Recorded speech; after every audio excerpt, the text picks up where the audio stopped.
Hello，各位觀眾大家好，我而家人咧就身處喺杭州啊。今日嘅日期咧係6月18號，成日屈喺 studio 入面拍片，有時候都要出嚟行下嘅。咁啊，今次嚟到呢度咧就係嚟睇 In-Art，今次做咗一個期間嘅限定店。咁今次咧係佢哋第一次喺杭州辦一個期間嘅限定店。杭州咧可以話係佢哋嘅基地啊，母公司嘅基地，所以咧喺杭州呢一度辦實體店咧係別具意義嘅。咁現場咧就有啲打卡位啦，有1:1嘅悟空嘅雕像啦，同埋都有好多現貨發售嘅。啱先咧就去拍攝咧，同時咧佢哋嘅員工都同我傾咗好多，介紹咗好多佢哋嘅嘢咁樣，幾有趣嘅。咁我都買咗一啲細比例嘅作品翻去可以開箱，所以今次咧係一個新嘗試嚟嘅。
終於入到嚟餐廳入面啦！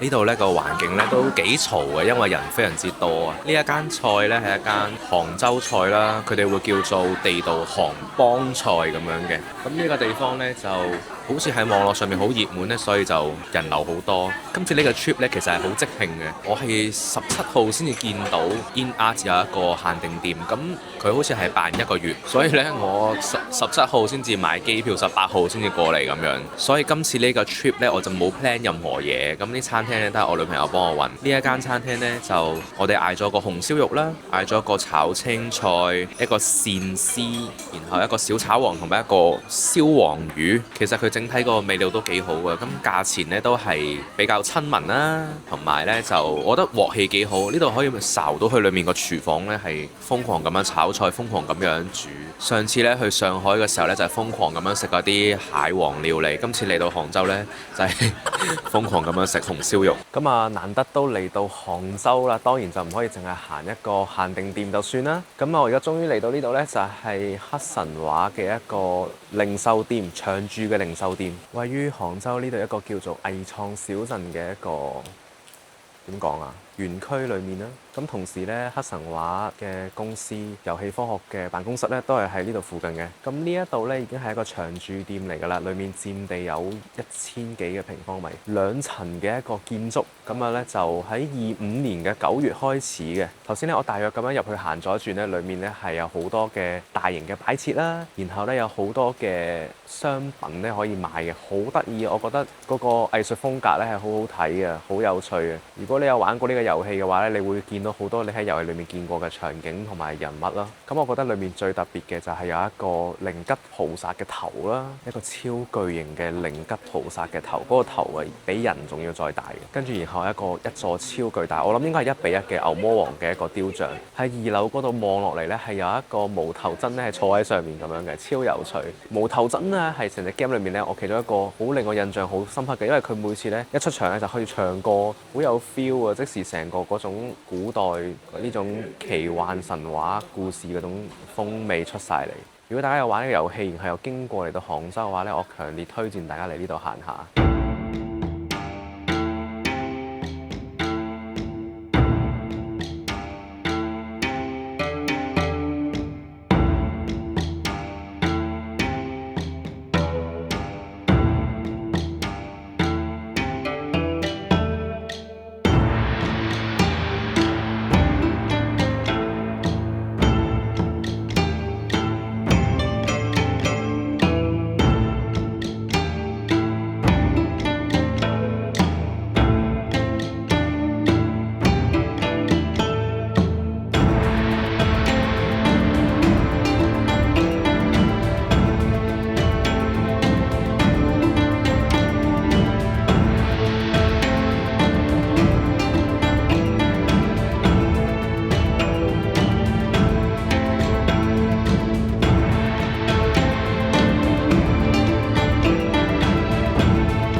翻嚟啦，好啦，咁啊跟住呢，我哋就要嚟開箱呢一袋今次我嘅一啲戰利品，睇下有啲咩啦。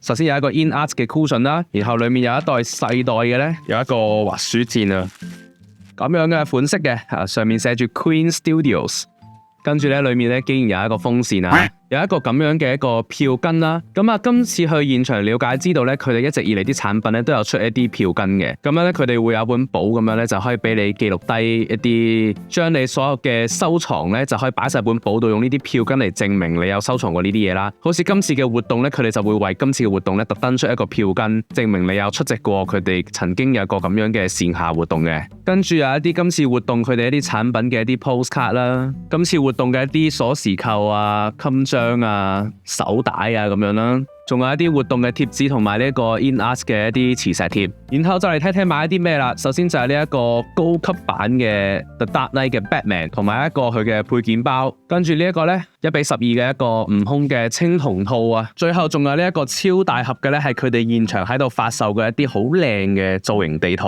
呢個造型地台呢，我嘅觀眾相對可能比較少見呢，就同大家嚟開箱一下啦。咁我呢，佢嘅紙盒打開之後呢，裏面就係一個發泡膠盒啦。然後呢度呢，就會有一張紙仔呢，去介紹翻佢哋嘅工作室咁樣嘅。咁呢個地台呢，就注意呢運送嘅時候呢，佢有分呢一個方向嘅，個方向呢，千祈唔好搞錯。中間呢，就好似平時嗰啲 GK 咁樣呢，有一條綁帶綁住。